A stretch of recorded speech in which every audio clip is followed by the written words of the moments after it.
You've got to have the buy-in from the top.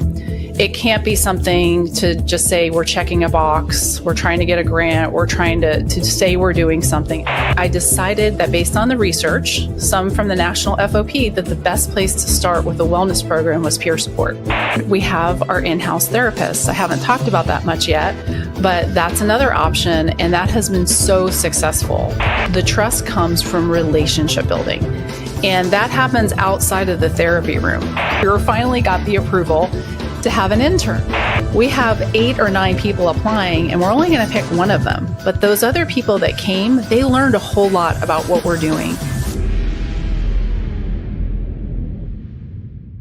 Welcome to Responder Resilience. I'm David Dashinger, along with my co-host Bonnie Rumley, LCSW EMT. Today we're going to be exploring the intersection of mental health and law enforcement, and we're going to sit down with Wendy Hummell. She's a retired detective turned health and wellness manager. So if you're a mental health clinician looking to deepen your understanding of wellness programs and the unique challenges first responders face, and even the possibility of growing interns from within the agency, you won't want to miss this conversation. So we'll dive into the challenges of introducing wellness to law enforcement culture for supportive internship programs and how first responders can transition into second careers as therapists. We invite you to like and subscribe YouTube, Responder Resilience, Facebook, Responder TV, LinkedIn, Apple Podcasts, Spotify, and check out our website, respondertv.com, for past episodes and guest information. Our resource partner, FightCamp, is offering an exclusive deal for viewers of Responder Resilience. For a limited time, you can get an amazing free package valued at $238, which includes punch trackers, quick wraps, and a free 45-day membership trial. Don't miss out. Email us at info@respondertv.com with the subject line FightCamp to claim your free package today. This episode is made possible by the First Responder Center for Excellence. Discover more at firstrespondercenter.org and connect with us on X, Facebook, LinkedIn, Instagram, and YouTube. We'll be right back to speak with Wendy after this. In this family, more of us die by our own hands than by the hazards of the job. In this family, up to a quarter of 911 telecommunicators have symptoms of post-traumatic stress. In this family, our mental health and wellness are in crisis, while responders are quietly suffering. In this family, many struggle with job-related stress, burnout, moral injury, sleep disruptions, substance abuse, and relationship problems. In this family, we can help the helpers. With vital information and resources, resilient strategies, and success stories of overcoming the obstacles. In this family, no one is alone. Welcome to Responder Resilience with co-hosts retired Lieutenant David Dashinger, Dr. Stacy Raymond, and Bonnie Rumley, LCSW EMTB.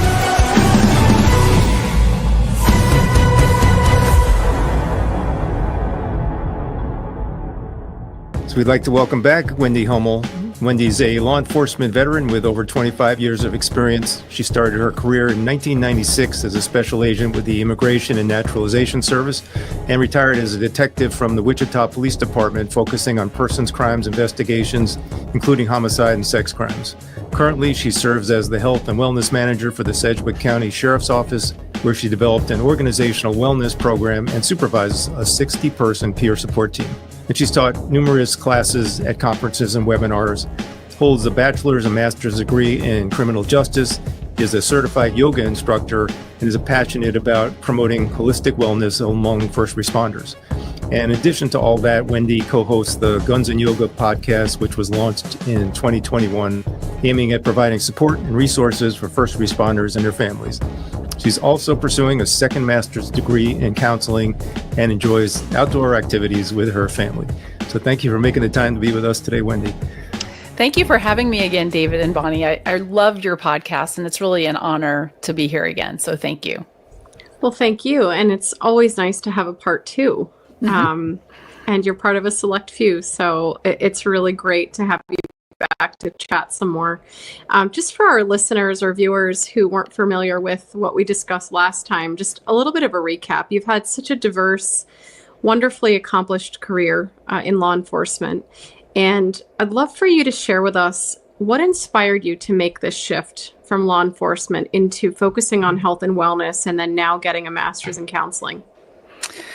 I could probably take a long time to answer it, so I'll try to be as succinct as possible. But really, and I think probably like most others that kind of transition into this wellness space, it really came from a place of needing it myself. So I would say, over the course of my career, I'm 56, so I started. I'm definitely one of those suck it up buttercup days. When I came on, we didn't talk about any of this.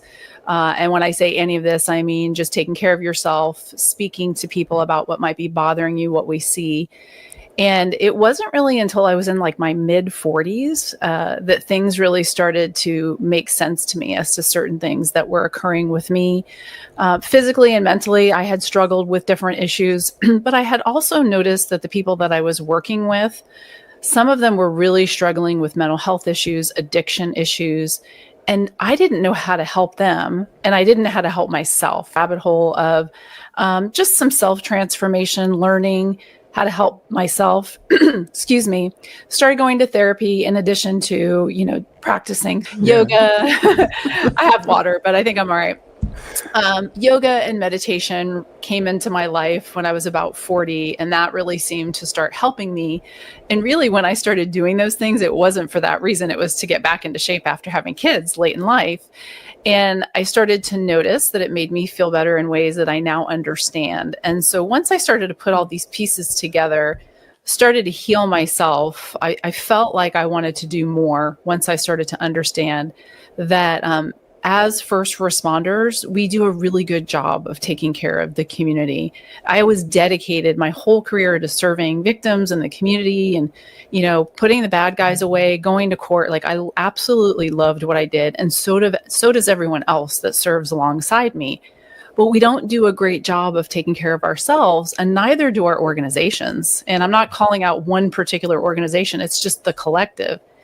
And so over the past decade, really, I started to really become passionate about serving, but just in a different way, more about serving the people that do the work versus the community, which of course we are part of the community.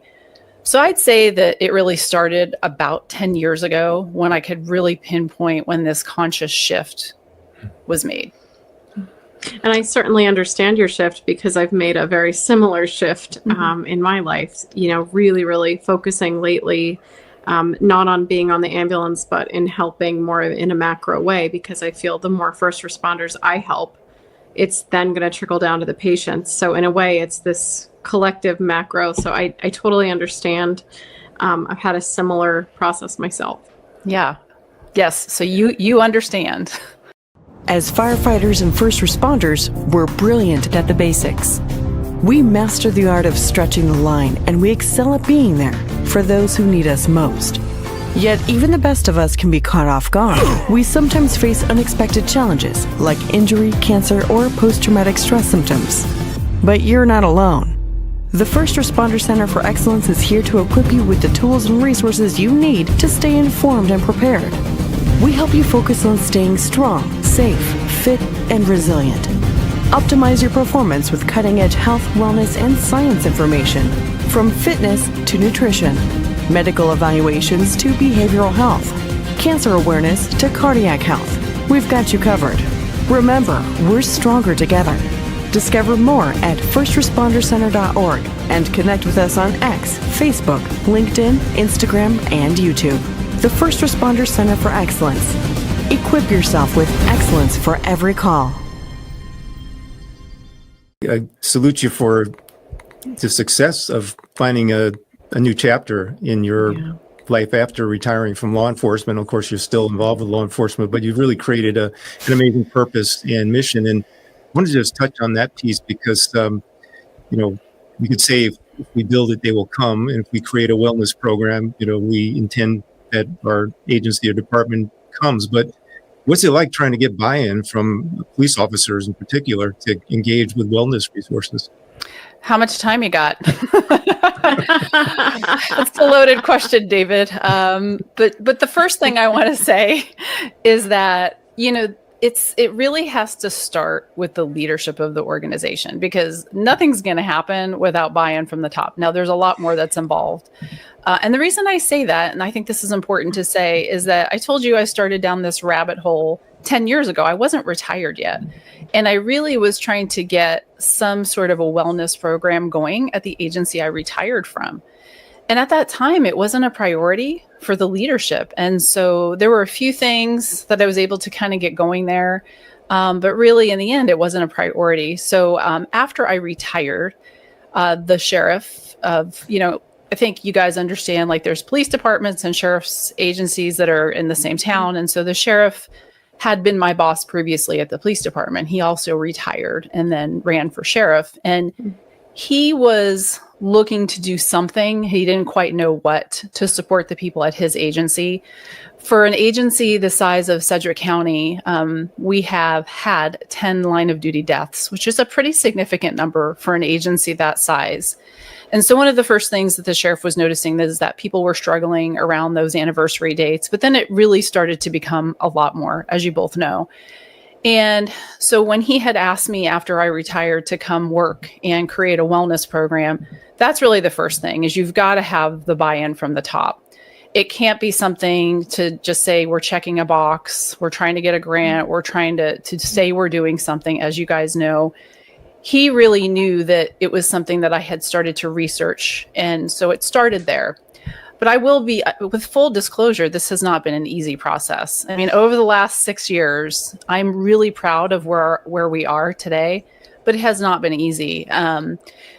For a few reasons. Coming in as a new person from a different agency, even though it was right across the street, you're still not growing up in that agency. So still considered to be a bit of an outsider. But more importantly, it was just this culture. We're not used to this concept of wellness and being vulnerable and talking about things. And so what I really focused on, and again, I really didn't know what I was doing. I relied on my research and talking and reaching out to people who are already doing these things. And what I did was I decided that based on the research, some from the national FOP, that the best place to start with a wellness program was peer support. Because that was the resource that was most utilized and that first responders, in this case, corrections and law enforcement, felt they would utilize the most. It would be the most beneficial. So I really went all in for the first couple of years on really building a great, solid peer support team, wrote a couple of grants, got the right people on board, because those people then become stakeholders internally and they're your support people from within, and just getting the right people. So that's a big part of how I think what led to the success of our program is that we've got the right people on our team. And we have a 60-person team, which is at least about 10% of our agency, because we're close to 600. And those people come from areas of the entire agency. We've got administrative personnel, we have people that work in the jail, our commission folks, and we also have retirees that are part of our team. So I would say buy-in really was a process. It didn't happen overnight. And, a couple of years ago, I learned about something that I wish I would have known early on. It's called the theory of the law of innovation of diffusion. And basically, it's a social science theory. I don't know if you've ever heard it, but it really just says that trying to focus on the masses isn't always the way to go to reach that tipping point of when there's buy-in in this case, or whatever it is that we're talking about. And instead focusing on those early adopters, those innovators, the people that are all in right away. And that's really, I learned the lesson the hard way, but I see now how that really works, because focusing on the people on the team that are already bought in, I can see how now that's rippling out, because those people are modeling, and others are seeing the successes that we're having. So we have a lot of clinicians that tune in now, which is really exciting for us. We're trying to help them be more culturally competent and understand some of the nuances of each branch of our culture. This is really a question directed at you as a law enforcement officer yourself. What are some specific strategies? Because David and I see the research, we know it. I mean, I certainly see it in my practice and when I go into departments. What can clinicians do to build that trust? Because that trust in law enforcement is just, to me, the tipping point. So how do we help clinicians gain trust? Like, what are the nuggets in there in your point of view? That's something that I think I can answer pretty well, because one of the things that I did besides trying to build a peer support team was to vet culturally competent therapists before we had our own in-house therapist. And I did rely a lot on some resources that are out there for anyone. The FOP and IACP have a vetting guide that gives some really great information, but I just started to notice that we had an EAP in our town, and a lot of times EAPs get a bad rap, but we happen to have a really great one. In fact, it's where I'm doing my internship. And there were some people, some clinicians there that really had an interest in working with the population. So when you ask me about trust, I think the first thing is there has to be a desire to work with the population. And then next, the trust comes from relationship building. And that happens outside of the therapy room, in my opinion. And what does that mean? Coming to training, socializing and attending training with our folks. And when I mean socializing, I don't mean going out and having a beer. I mean coming to our trainings, coming to different events that we offer, going to squad, going on ride-alongs, visiting dispatch, touring, hanging out with the sergeant in the jail for a shift or a half a shift, coming to our debriefings as often as they can when they're invited, because those are the ways that our people are going to get to know you and trust you. Just like anything else, it's just relationship building. And so I have seen that's been very, very successful. And that's something that we really prioritize. Anytime I have a quarterly peer support training, any kind of wellness related training, I open it up not just to our EAP clinicians, but also to the area clinicians that work with first responders. So I would say that would be the very first thing is to really get to know the culture at a different level and not just in the therapy setting. Okay. That's great advice, Wendy. And on our Fairfield County Trauma Response Team, we're doing some of those things, which is really, really exciting. But I know that not everybody is a part of a team, and there are a lot of us therapists who are out there in an office alone, but they have the desire. So I think that's part of what we're trying to do here is how do we bring this information to them? So it's more macro helping, if you catch my drift. I do. And I can see that that's a challenge because I get people that reach out to me all the time from different areas of the state. And they're like, how do I do this? And so, it is a little bit more of a challenge when there's no connection to an agency because cops can be skeptical of outsiders. We know that. Absolutely. Calling all mental health professionals. Join us for the Clinician Masterclass series, working with first responders, and empower your practice with expert insights and actionable strategies. Brought to you by the Responder Resilience Podcast. Dive deep on working with EMS and 911 personnel with seasoned therapists Dr. Nicole Navega and Bonnie Rumilly. Sunny Prevetto shares specific knowledge and tools to support police. Dr. Stacy Raymond offers professional insights on working with veterans, and Dr. Robbie Adler-Tapia covers working with firefighters in a clinical setting. Subject expert Elizabeth Paul covers suicide and psychological autopsies. Patrick Fitzgibbons does a deep dive on inpatient treatment facilities, and Dr. John Violanti covers law enforcement mental wellness. Get ready to transform your practice. Subscribe and stream anytime on our channels: YouTube, Facebook, LinkedIn, Apple Podcasts, and Spotify. Stay in the loop and sign up now at respondertv.com.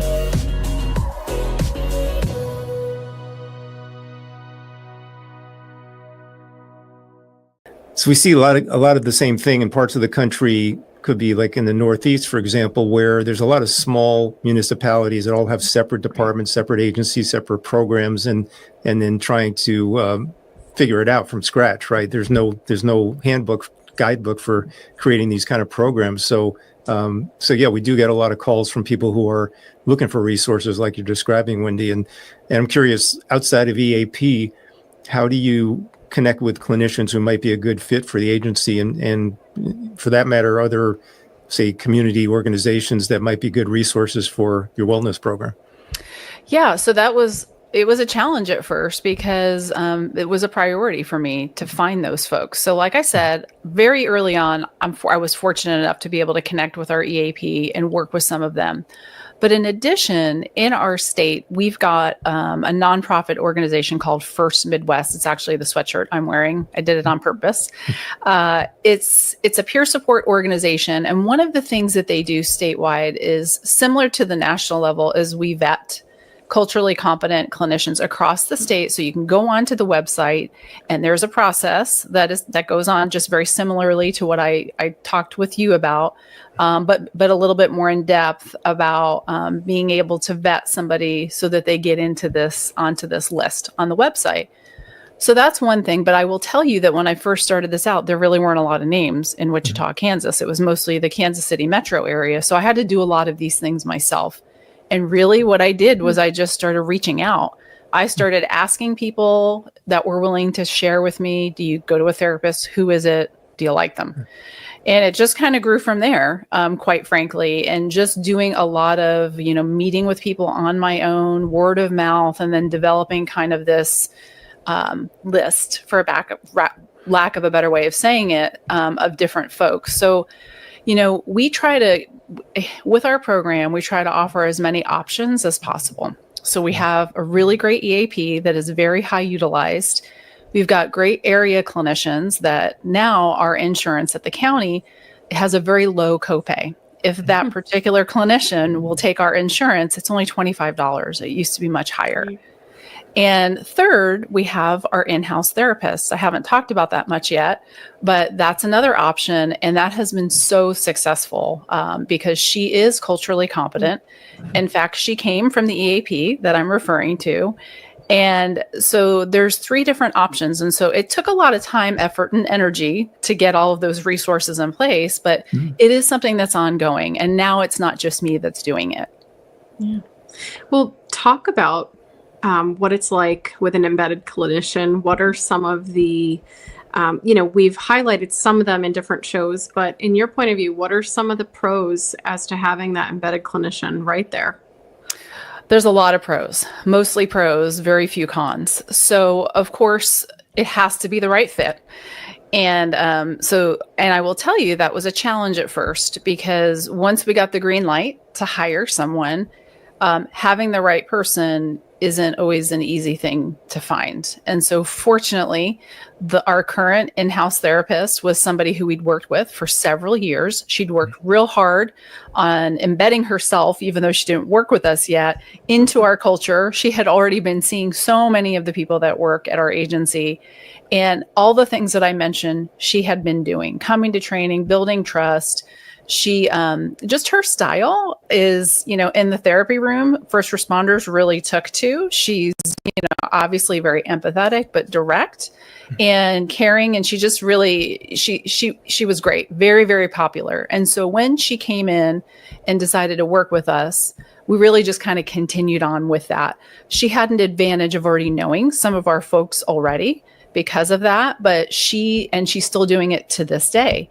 She makes every effort when she can to go out and do ride-alongs, to go to other public safety areas too, dispatch, EMS, fire, hanging out in the jail for maybe not a whole shift, but maybe for a couple of hours to kind of, meet with the people in the jail, see what's going on there. And recently, she went out to the range and she watched them do a couple of different scenarios and how that got debriefed. I encouraged her to go to the academy and also be a part of defense tactics scenarios. Our entire wellness team, we all participate in teaching the recruits and providing psychoeducation. And we just started a pilot program because we now have an intern where we don't just do mandatory wellness checks for peer support team members, but we're also now doing them with recruits. So we're doing a lot of different things to try to put her out there so that people get to know her. And I think it's been very, very successful. Well, I appreciate you sharing all those things. And, I'm thinking about if a clinician is listening to this and they say, gosh, that sounds great. That sounds like something I could do. I'm up to the task. I love them. I want to work with them. Not to focus on the negative, but are there cons then that people should also consider, and that there might be just broader ones in general as to being embedded in one specific place? Could you point to some of those? Mm-hmm. Sure. I think the one thing that I would say, and like I said, there's not many cons, is that especially now being in school for counseling, boundaries are really something that are kind of emphasized in training. And so a lot of clinicians it's a different type of relationship when you're working with first responders. And I've heard you guys talk about this on your show before, so I know you know what I mean. I'm not at all trying to say that clinicians that work with first responders should be unethical or doing things they're not supposed to do, but it's different. Our culture, we want to know about the person that's sitting in front of us. And it's not like to try to, so for instance, if our in-house therapist is in session with somebody and somebody's like, hey, can I know something about you? I mean, that's okay. They want to know those things, so that helps build trust. And so I think that might be something that could be a consideration for somebody who may not feel comfortable having that sort of relationship with the people that they're going to be seeing in session. And again, I'm not saying you go hang out with them after work and you have a beer and you're best friends, but it's just a little bit of a more unique kind of nuance in working with that population.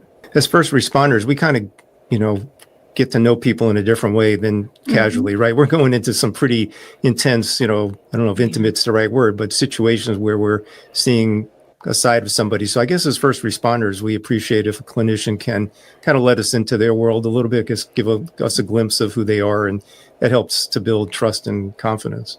Absolutely. This is another piece, because you're right. We talk about this a lot, and it's so interesting just to look at this specific issue. At the end of the day, we don't want them worrying about us as therapists, but part of them wants to worry about us too. So, if I'm running 5 minutes late to session and I text them, I say, oh my gosh, I'm so sorry, I'm 5 minutes late. And I come in here and I sit down. They want to know that I'm okay. They want to know that I didn't have a fender bender on the way here, that something bad didn't happen at home. So they're going to ask, they're going to say, what's up? Like, you're late. That's not like you. What happened? And I could see a lot of therapists, maybe just being a little reticent as to how much to share. Whereas there might be a day where I share, well, actually, my kid threw a tantrum because, wow, they're really struggling in 8th grade at the moment, and for me to say that, they know I trust them too. And now they know that little piece, and maybe they have a kid and they say, God, yeah, isn't it hard to be a parent? But here we've connected on another little level that seems very minor. And maybe at surface level is minor, but for a first responder, it's not, because you just gave a piece of your world to them. And there's a loyalty that gets built, I think, and not just the trust, but the loyalty that gets built in those little interactions is very important.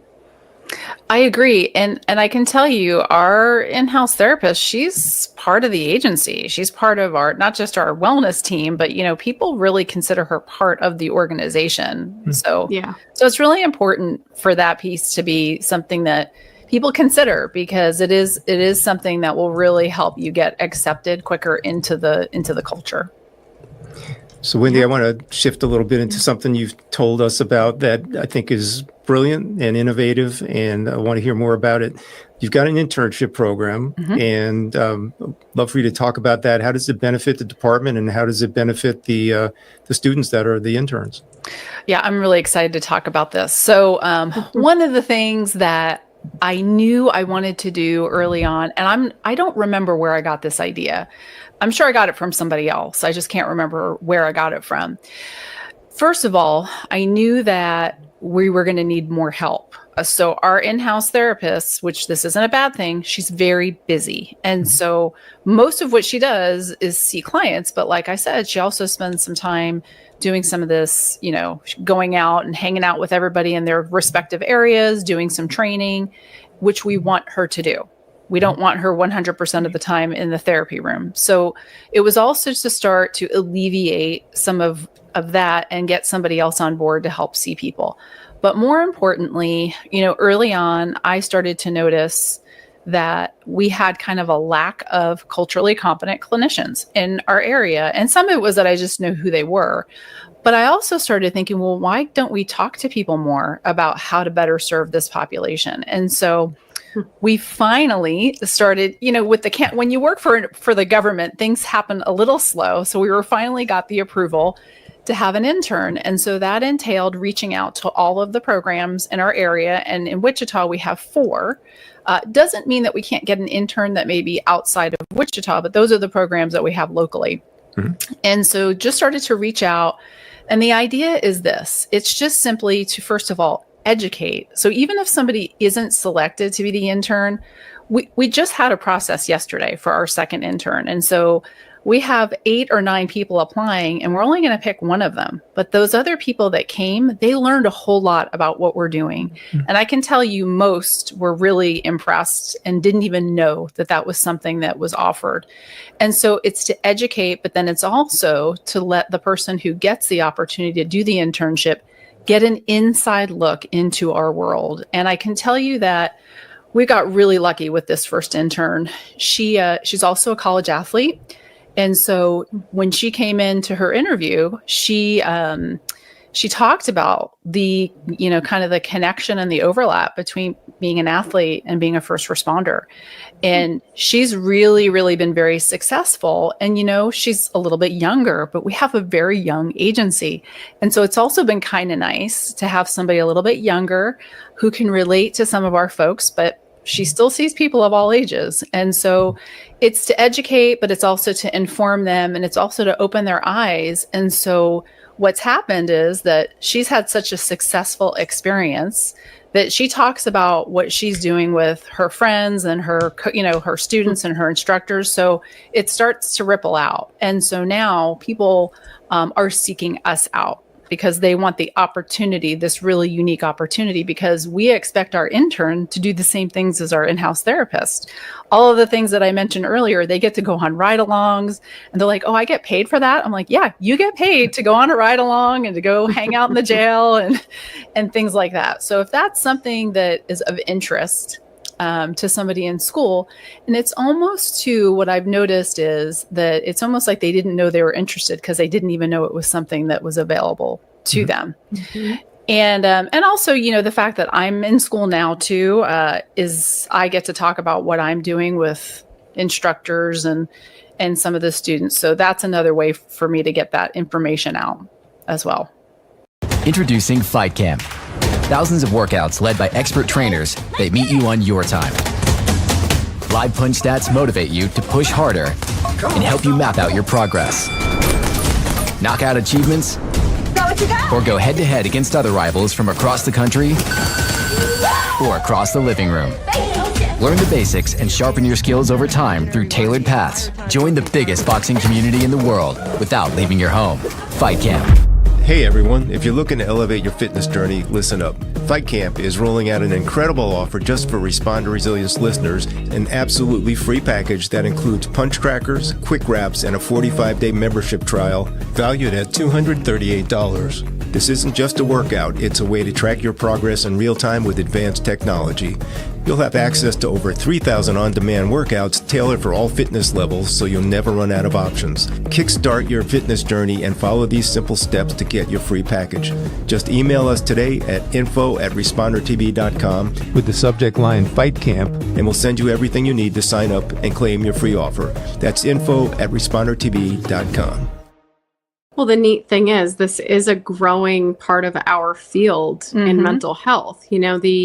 The need of first responders is surpassing the resources we currently have. So there are needs that I think need to drive this in the right direction, and we need more therapists working with first responders. But then the more that happens, the more that therapists coming out of school will realize, wow, I can do this. That is a legitimate branch that I could go into that wasn't really there before. And the other thing we're seeing is first responders themselves, like you, having a second career and saying, you know what, I'm going to take all that experience that I had, and now I'm going to help because I know what these problems are. I've had some of them, my friends have had them, and now I can affect change. So that's super exciting, I think, for all of us. And we're watching this wave grow, which is great. And I wanted to ask you, we talk about cultural competency all the time. We throw out the term, it's going to be in our new book.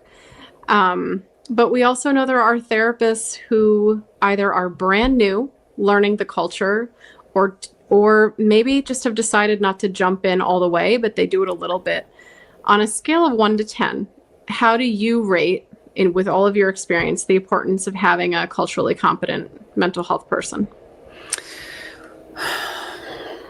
So just in general, if you're going to go see any therapist and you want to know what their cultural competence is, That's a really complicated question, Bonnie. I know. Yeah, because here's I'm going to play devil's advocate, and I'm going to contradict myself for a second.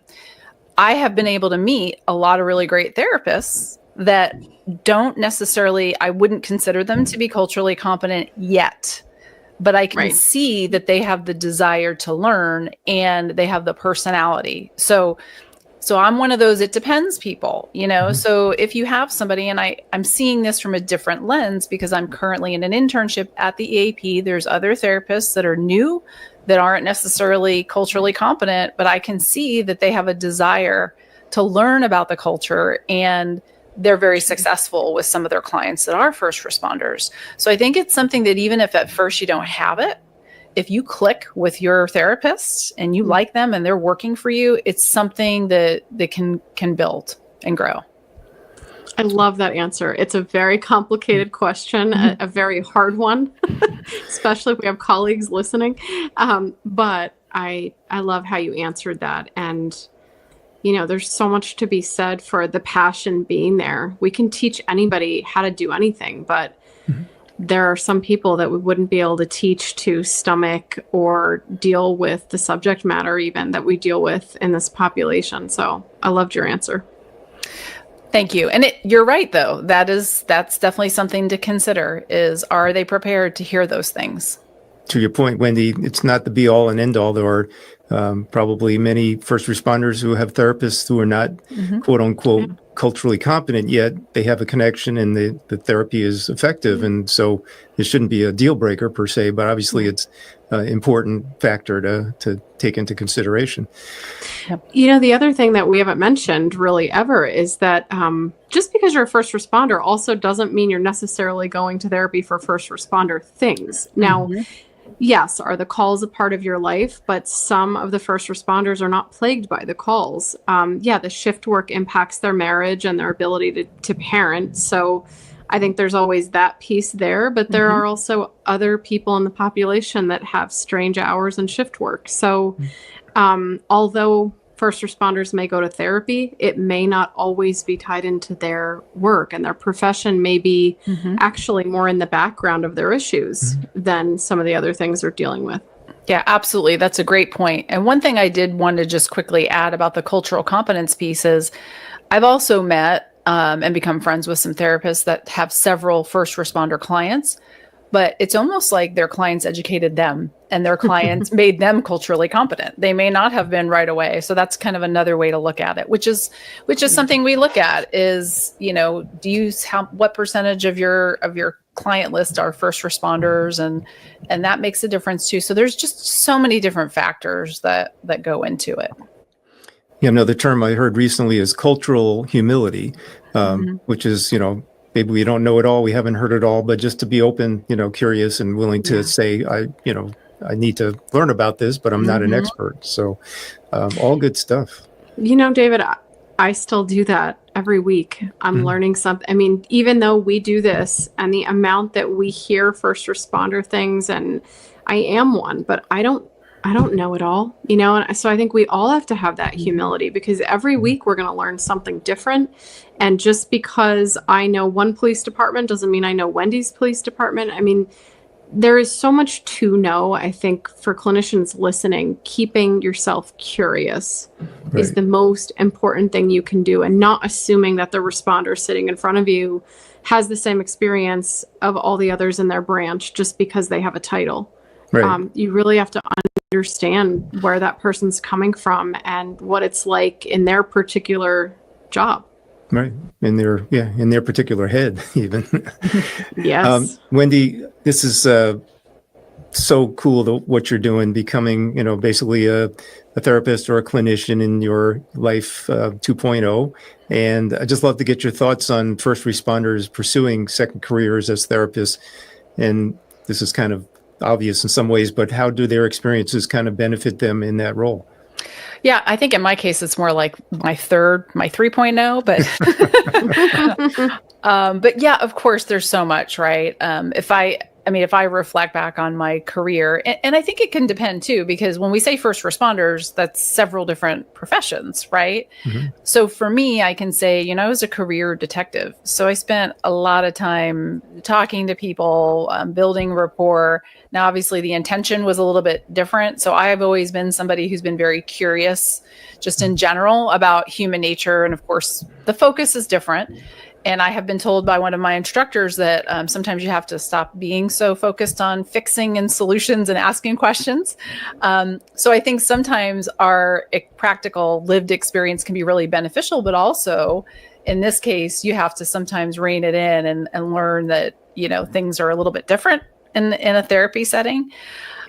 So I think what's so curious about this is I just see this trend of first responders, a lot of first responders that I know that are not just getting into this whole wellness space, but also specifically going back to school to be clinicians. And I think some of it might be different for everyone, but I think people just see the need. Like I recently met somebody, she just graduated and I get to work with her where I do my internship. She's a police officer and she said that she had some really negative experiences throughout her career, as I did too. And she wanted to be able to serve and help those in a way that was a little bit different because she understood.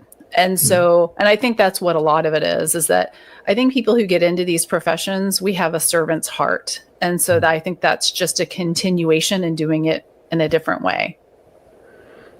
Yeah, Definitely. It's a beautiful way to do it. And well, we've covered a lot. Is there anything else we didn't talk about, Wendy, that you'd like to add to the conversation? I don't think so. Again, I just think it's, I love your podcast. I truly mean that. I think what you guys are doing is so beneficial for the first responder community. And I listen every single week and I recommend you guys all the time. So I just want to thank you for what you are doing. Thank you, Wendy. We really appreciate the support. And for us, it comes straight from our heart. And if you listen, you do know that. So thank you. Definitely. You're welcome. And we appreciate you as a collaborator and for all you're doing out there in the world. Obviously, you are expanding your skill set in a way that's, seems like it's just evolving constantly. And so I really think you're doing great work and it's continuing. And I can't wait to hear about chapter 3.0 and what that looks like. Well, thank you. I'll let you know. Anything else you want to share in terms of where people can find you, any projects and offerings you have? So right now, because I think I told you guys before we started recording, I'm in school full-time and working full-time. So the podcast is on hiatus until I graduate at the end of the year. I still do several webinars on Justice Clearinghouse that are free. And mostly what I talk about is organizational wellness programming. So if anybody has an interest in how to build a program, I have a course there and I do different webinars. So I would say that's about it. I'm on LinkedIn. Try not to be super active on social media these days, just because my time is precious. So, but I'm willing to share my email if anybody has any questions. I'm here for it. So fantastic. Is there a website that's active now? The website is inactive until this summer. So my husband's working on that. Okay. Well, if someone wants to hear more Wendy, I'm sure you can access back episodes of Guns and Yoga podcast, correct? Yes. And actually, technically, there is a Guns and Yoga website, but it's got all the episodes. But you can go on Apple, you can go on Spotify, wherever you listen to podcasts. There's about 80 to 90 of them on there. So fantastic. Great. Bonnie, final thoughts? Wendy, it's just wonderful to have you here as a colleague, but a resource for us. And we really, really appreciate all the work that you're doing and hoping that people listening to you get even more inspired. Thanks for your time. Thank you. Appreciate it.